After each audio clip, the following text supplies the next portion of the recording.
Superheroes are practically everywhere these days. I mean, we get at least 10 Marvel movies every year. There are a bunch of shows related to comic book characters like Green Arrow, Peacemaker, and of course, today's subject, Batman. Video games for superheroes are also common, but the thing is a lot of them are mediocre and don't do a really good job of capturing the feeling of being that superhero. That was until the summer of 2009 with the release of Batman Arkham Asylum. Before this game came out, I honestly couldn't tell you what was a good Batman game. I remember when I first played the game and I absolutely loved it. In fact, if you want a little bit more depth of what I think of this game, I did a complete Let's Play a couple years ago. Link in the description below, assuming you don't mind me stumbling and mumbling like an absolute moron. Might consider redoing that one. Anyway, if you don't already know, I absolutely love the Arkham series, and so I thought it'd be fun to show my love for the series with some reviews. Yeah, notice the reviews. I plan on reviewing every Arkham game for the next few videos. However, I won't be playing the mobile games like Arkham City Lockdown or Arkham Underworld because I'm not doing mobile games for this channel. I'm in the Batman mood, especially after watching The Batman. So, let's begin what I'm going to call the Arkhamathon.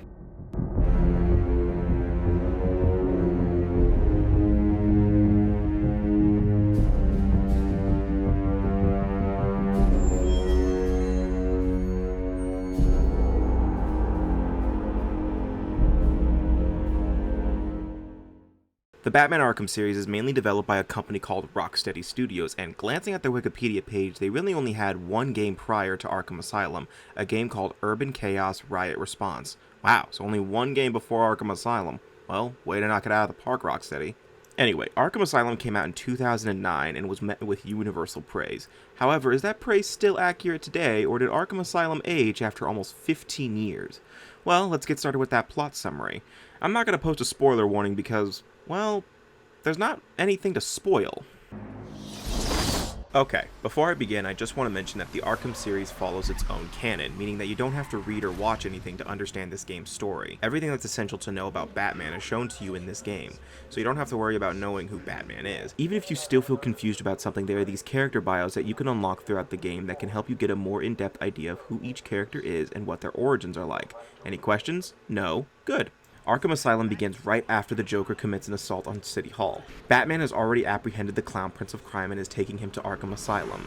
Upon arrival to the asylum, Batman decides to accompany Joker to his cell because he suspects that the Joker was captured without a fight. However, the world's greatest detective was right. After reaching the holding cells, Joker escapes from the guards with the help of Harley Quinn taking control of the asylum's security. Batman gives chase to Joker as he starts to run deeper into the asylum. After a bit, Batman has another encounter with Joker, but Joker sends out a large and mutated thug to fight Batman. After the thug has a heart attack and dies, Joker escapes once again because Batman finally decides to follow his no-killing rule despite the fact that he tried to earlier. Yeah, let me rant on that for a second. Batman walks into the room and immediately throws a batarang at Joker, knowing full well that it would knock him over into the bottomless pit below. It's lucky that Joker decided to duck the first time. Whatever. After Joker escapes from intensive treatment, a guard named Frank Bowles, that's B-O-L-E-S, captures Commissioner Gordon. Batman manages to follow a trail to Gordon, leading him to the medical center. After a bit of fear toxin, courtesy of our friend Scarecrow, Batman manages to save Gordon. However, it turns out that for some reason, Bane was strapped up and the venom from his blood was being drained by a doctor named Penelope Young. After a really easy boss fight, Batman hits Bane with his car. Wait, what? And Batman goes to his second Batcave. Huh?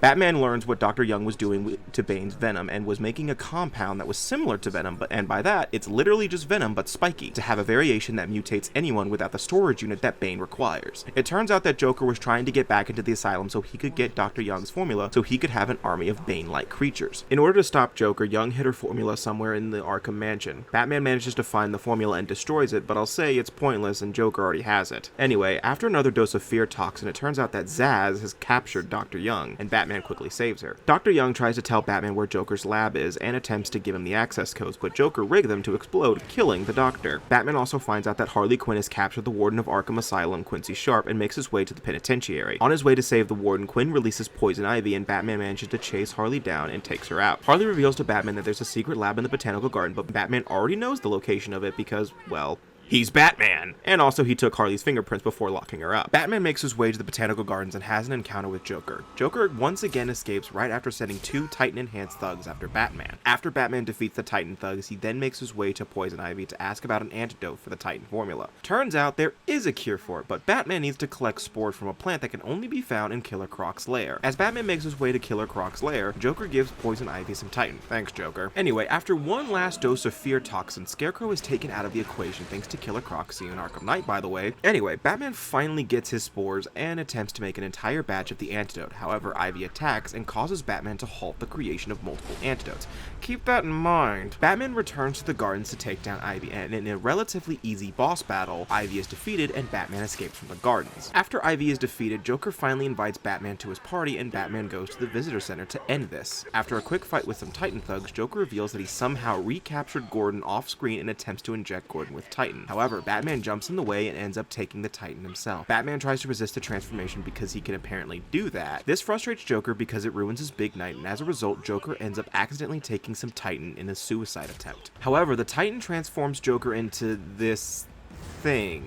And after one anticlimactic boss battle, Joker is defeated and Batman leaves the asylum in the Batwing. Wait, he could do that earlier? Batman leaves the asylum to stop Two-Face from robbing a bank, ending Batman Arkham Asylum. Also, there's a post-credit scene where a Titan crate floats in water and one of 3 hands appears on it. For my playthrough, I got Scarecrow, which sort of makes sense because it hints at his return in Arkham Knight. The other 2 are Bane, which could foreshadow his Titan addiction, and Killer Croc, which... I don't know. It's not like he used Titan in this game, and spoiler alert, he never does later in the series. Overall, the plot is fine. It's a great introductory plot for people who have never really been exposed to the Batman stories. It also doesn't really hold your hand with learning origin stories for characters, except for the fact that we have to watch another My Parents Are Dead moment with Batman in this game. But I'll let it slide because it was induced by Scarecrow. Just better not see this in the rest of the franchise. The pacing is fine, and I had no issues in terms of plot points. Yes, I know I went on a rant about the whole not killing rule at the beginning of the game, but that was just a minor thing. There was no moment in which I felt the story just did something for the sake of doing something. The only problem I had at first was the fact that Robin didn't appear in this game at any point. At first I thought it was because this was in between the period in which Tim Drake hasn't been recruited,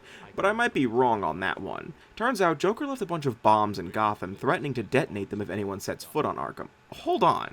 Later in the story, it turns out that the bombs were actually just full of marzipan and kittens, so what gives? Actually, it's not like it's that important. With how this game plays, I don't think we really needed Robin for this one. So, I guess we can take a look at the gameplay. Arkham Asylum is sort of split up into 2 styles of gameplay. The first mode is something the game calls free flow combat. Through the course of the game, Batman will be forced to fight Joker thugs from Blackgate Prison that so happen to be staying in Arkham thanks to a fire at the other prison. Convenient. Anyway, Batman will fight different types of thugs, and they all have different properties, such as thugs who try to punch Batman, meaning you can simply counter them at the appropriate time, thugs with guns who try to keep their distance, but generally you'll be dealing with firearms and stealth sections. More on that later. Thugs can also wield stun sticks, and you have to attack them from behind. Thugs can also wield knives that you have to use the cape stun on them to attack them. Also, after the sequence in the penitentiary, Batman will also encounter crazed inmates that you really just have to counter and then use the ground takedown. In order to take down all of these threats, you'll have to be able to chain together basic attacks, gadgets, and takedown moves that you'll also be able to learn when you level up. It's best to know how to vary your use of your abilities and gadgets in combat to get more experience from battles. Yes, you can just get away with punching and countering, but your experience payoff won't be as high. Personally, I love the combat in this game, but it takes a second to get used to because I'm so used to future games in the franchise like Arkham City and Arkham Knight. However, I'm willing to give this game a little slack because it's the first game in the series, although I do find myself humming the themes like the 60s theme while beating up thugs. Kinda wish onomatopoeias popped up, especially when you take down that last thug in a section.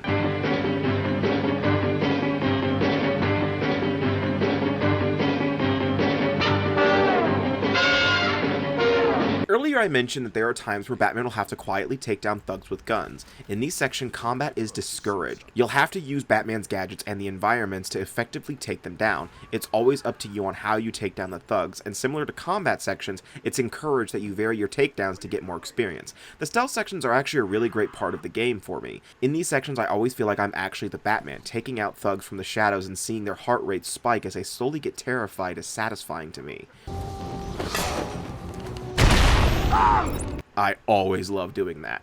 However, similar to the combat sections, I feel spoiled from other games in the series, so it's pretty clear how limited Batman can be in this game, but still, these sections are fun for at least this game. When you're not in combat, you'll be forced to explore the overworld of Arkham, which is only broken up into 3 major areas.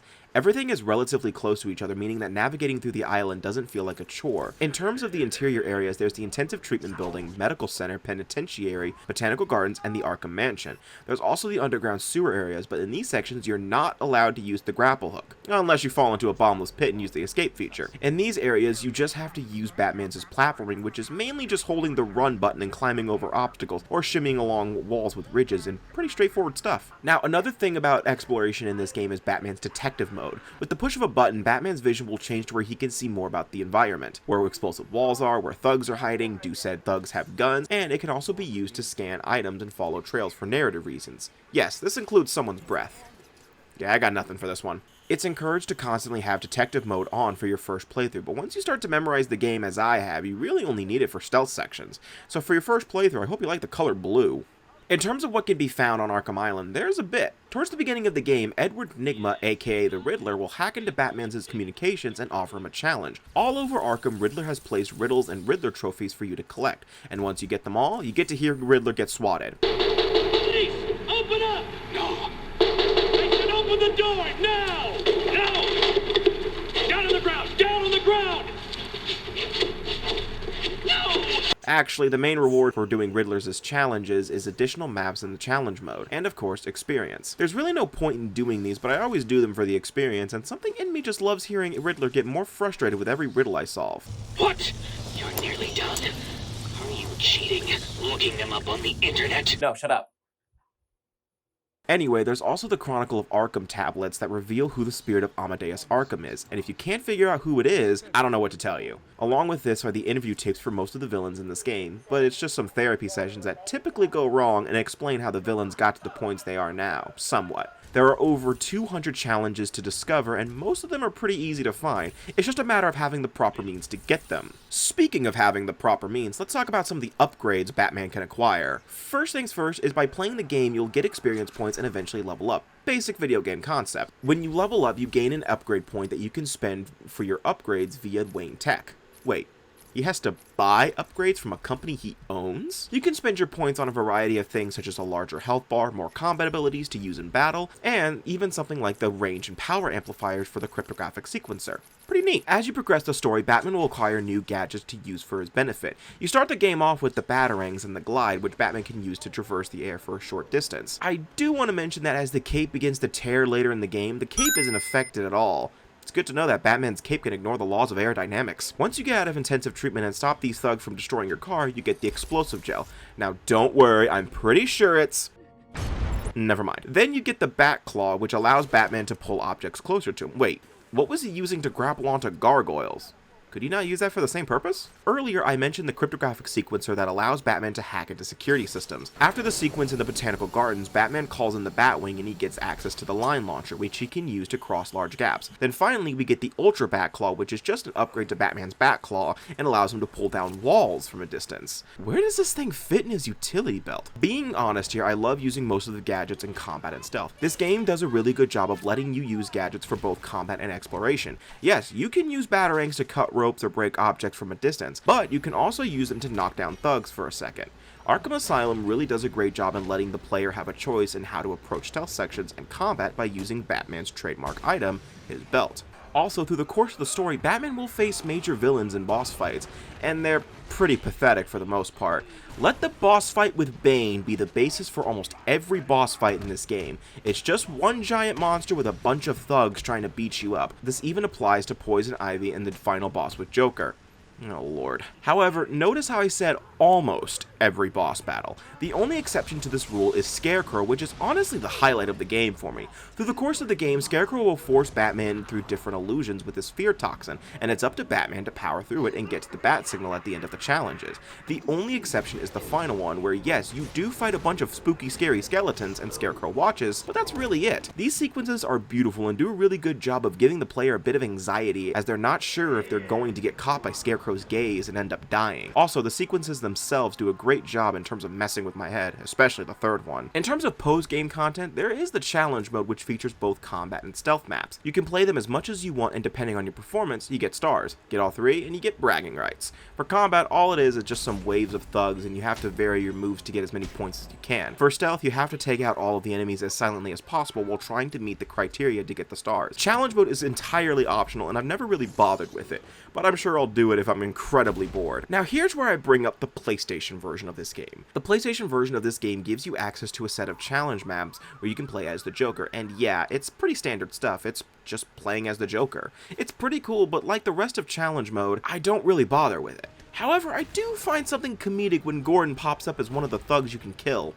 I like the idea of playing as the Joker, but I do hate the fact that it's PlayStation exclusive, and spoiler alert, this also applies to the PS4 remaster. I guess that's an excellent way to bring this up. I was going to wait until Arkham City to talk about this, but I can at least talk about Arkham Asylum's part.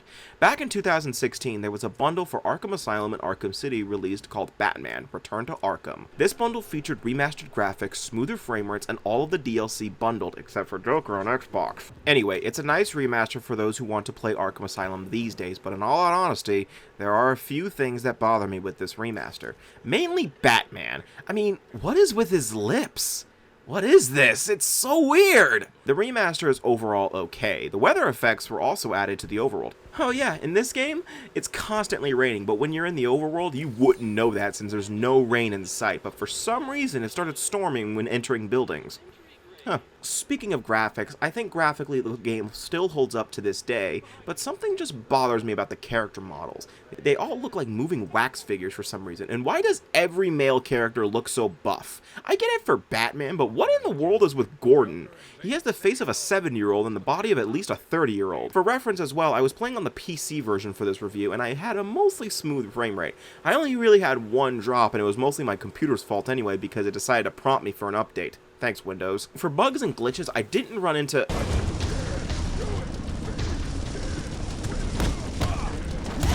Never mind. The soundtrack is okay. I think it fits the mood it's trying to be, and it does work, but I don't find myself remembering any of the themes off the top of my head. Of course, I have to mention the voice acting of this game. Did you really think that I wasn't going to mention it? All of the voice acting is spectacular, and that's because most of the animated series voice cast reprise their roles for this game. That's right, that means Mark Hamill voices the Clown Prince of Crime, and he is as excellent as ever. Arlene Sorkin does a great job with Harley Quinn, and of course, Kevin Conroy is Batman. I absolutely love Kevin Conroy's Batman, so hearing him in this game is such a treat for me.